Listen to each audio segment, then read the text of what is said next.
ఎన్నో లక్షలాది ఉద్యోగాల నియామకాలలో ముదిరాజు బిడ్డలకు అన్యాయం జరుగుతుంది.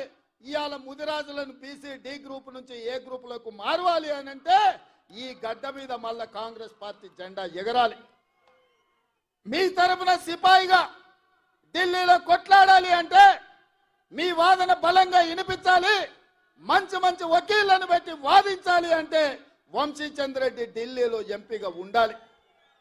ఇవాళ ముదిరాజ్ సోదరులు నేను ఒక్క మాట ఇవ్వదలుచుకున్న, ప్రత్యేకంగా ఈ రాష్ట్రంలో ఉన్న తెలంగాణలో ఉన్న 10% ముదిరాజు బిడ్డలారా మీరు ఆలోచన చేయండి. మీ బిడ్డకు కేసీఆర్ ప్రాతినిధ్యం వహించే గజ్వేల్ సిద్దిపేట ఉన్న పార్లమెంటు మెదక్కు నీలం మధు ముదిరాజును కాంగ్రెస్ పార్టీ టికెట్ ఇచ్చింది. కానీ అదే కేసీఆర్ నాయకత్వం వహిస్తున్న మెదక్కు కేసీఆర్ వెంకట్రామరెడ్డికి టికెట్ ఇచ్చాడు. మేమేం ఆలోచన చేస్తామో కేసీఆర్ ఏం ఆలోచన చేస్తాడో మీరు ఒక్కసారి ఆలోచన చేయండి.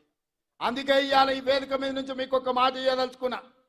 మెదక్లో నీలం ముదిరాజుని గెలిపించండి, మహబూబ్నగర్లో వంశీచంద్రెడ్డిని గెలిపించండి, తెలంగాణలో 14 సీట్లు ఇవ్వండి.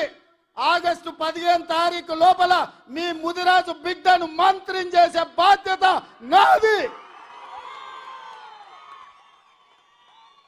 మీకు శక్తి ఉంది, మీకు యుక్తి ఉంది, మీకు పట్టుదల ఉంది, మీకు పౌరుషం ఉంది, పోరాడే శక్తి మీకుంది.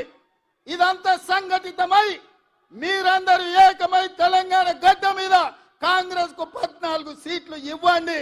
మీ బిడ్డను 15 ఆగస్టు తిరిగే లోపల మంత్రిని చేసే బాధ్యత నేను తీసుకుంటా, మీకు మాట ఇస్తున్నా అని చెప్పి నేను ఈ వేదిక మీద నుంచి మీకు చెప్తున్నా. మిత్రులారా, రాజకీయంగా ఇవాళ ముదిరాజులు వెనుకబడ్డారు, మా మాదిగ సోదరులు వెనుకబడ్డారు.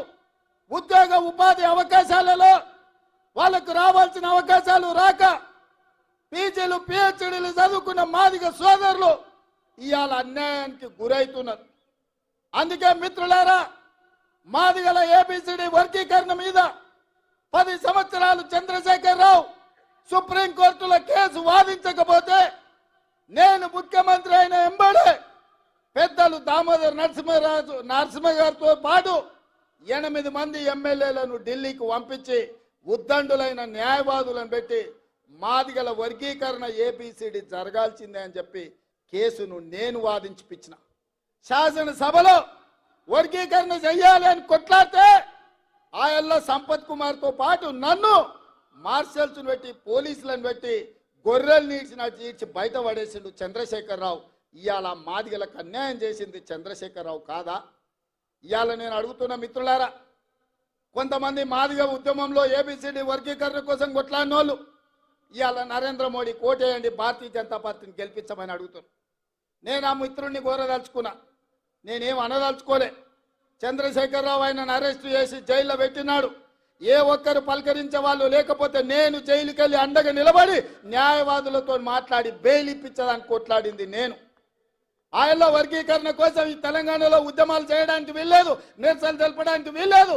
పోలీసుల నిర్బంధాలు కొనసాగుతుంటే పరేడ్ గ్రౌండ్ లో ధర్మయుద్ధం కార్యక్రమానికి అండగా నిలబడి ఆయన మాదిగల వర్గీకరణకు అండగా నిలబడి వర్గీకరణ జరగాల్సిందే, మాదిగలకు న్యాయం చేయాల్సిందే అని చెప్పి అండగా నిలబడ్డది నేను. అందుకే ఇవాళ సోదరులారా, ఈ వేదిక మీద నుంచి నా మాదిగ సోదరులకు నేను చెప్తున్నా, సిరిసిల్ల రాజయ్య గారిని ఫైనాన్స్ కమిషన్ చైర్మన్ చేసిన, అట్లూరి లక్ష్మణ్ని విప్పుగా అసెంబ్లీలో వేసిన, పాల్వాయి రజనీ కుమార్ని తెలంగాణ పబ్లిక్ సర్వీస్ కమిషన్ లో మెంబర్ చేసిన, Preetham Kumar SC department chairman గా కాంగ్రెస్ పార్టీలో పదవులు ఇచ్చిన. ఇవాళ నా పేసీలో ఐఏఎస్ అధికారి సంగీత సర్వే సత్యనారాయణ సెక్రటరీగా నా పేసీలో ఉందంటే ఒక మాదిగ బిడ్డకు అవకాశం ఇచ్చిన. ఇవాళ మిత్రుడు సంపత్ కుమార్ ఏఐసిసి సెక్రటరీగా మహారాష్ట్రకి ఇన్ఛార్జిగా ఈ రోజు వారు ఏఐసిసి సెక్రటరీగా ఉన్నారు. దామోదర్ రాజనరసింహ గారు మంత్రివర్గంలో మంత్రిగా ఉన్నారు. ఇవి సరిపోతాయంటే ఇవి సరిపోవు. నాకు తెలుసు మీ జనాభా ఎంతుంది, మీకు ఇన్నాళ్ళు జరిగిన అన్యాయం ఏంది, మీ ఆవేదన, మీ ఆలోచన నాకు తెలుసు. అందుకే రేపు రాబోయే రోజుల్లో పార్టీ తీసుకోబోయే నిర్ణయాలలో, పార్టీ నియామకాలలో మాదిగ బిడ్డలకు న్యాయం చేసి మీకు సముచితమైన స్థానం కల్పించే బాధ్యత కాంగ్రెస్ పార్టీ తీసుకుంటుంది. మల్లికార్జున్ ఖర్గే గారు తీసుకుంటారు. సోనియామ్మను ఒప్పించి మెప్పించి వర్గీకరణను పార్లమెంట్లో చట్టం చేసే బాధ్యత ఇవాళ కాంగ్రెస్ పార్టీ తీసుకుంటుందని చెప్పి మాదిగ సోదరులకు నేను చెప్పదలుచుకున్నా. అదేవిధంగా మిత్రులారా, ఇవాళ కురుబ యాదవ్ సోదరులు ఆనాడు కేసీఆర్ ఎవరికి సరైన ప్రాతినిధ్యం ఇవ్వకపోతే నేను ఆలోచన చేసి మా మహబూబ్నగర్ జిల్లా నుంచి కురుబ యాదవ్ సోదరులు ఎక్కువ మంది ఉన్నారు, వాళ్ళ ప్రాతినిధ్యం ఉండాలని నడిగడ్డ గద్వాలు కోటలో సరిత తిరుపతయ్యను ఒక కురువ యాదవ్ బిడ్డను నేను ఎమ్మెల్యేగా టికెట్ ఇచ్చి గెలిపించడానికి ప్రయత్నం చేస్తే గద్వాల కోటలో కుట్ర చేసి కుతంత్రాలు అన్నీ బీఆర్ఎస్ బీజేపీ ఏకమైపోయింది. ఆనాడు చీకటి ఒప్పందం చేసుకొని అప్పటి వరకు తగాదాలు ఉన్నాయి మాకు, మా ఇంటి మీద కాకి ఇంటి మీద బాలదు అని చెప్పిన వాళ్ళు ఇవాళ మామ అల్లుళ్ళు ఒక్కటైపోయి కుమ్ముక్కు రాజకీయాలు వేసి ఒక సరితను ఒక ఆడబిడ్డను ఒక కురువ యాదవ్ ఆడబిడ్డను మామ అల్లుళ్ళు ఏకమై అర్నమ్మ నాయకత్వంలో బీజేపీ ఓట్లని బీఆర్ఎస్ కేసి 5,000 ఓట్ల తక్కువ మెజార్టీతోని ఇవాళ ఆడబిడ్డను ఓడగొట్టారు. నిజంగానే సరితమ్మ గెలిచినుంటే ఇవాళ మంత్రివర్గంలో మంత్రి అయ్యేది యాదవ్ సోదరులారా. కేసీఆర్ మంత్రివర్గంలో మహిళలకు స్థానం లేకుండే మన మంత్రివర్గంలో సీతక్కకు ఆదివాసి బిడ్డకు కొండా సురేఖ ఒక బలహీన వర్గాల బిడ్డకు ఇచ్చినాం. సరితమ్మ గెలిచినుంటే ఇవాళ మన మంత్రివర్గంలో మంత్రి అయ్యి ఉండేది.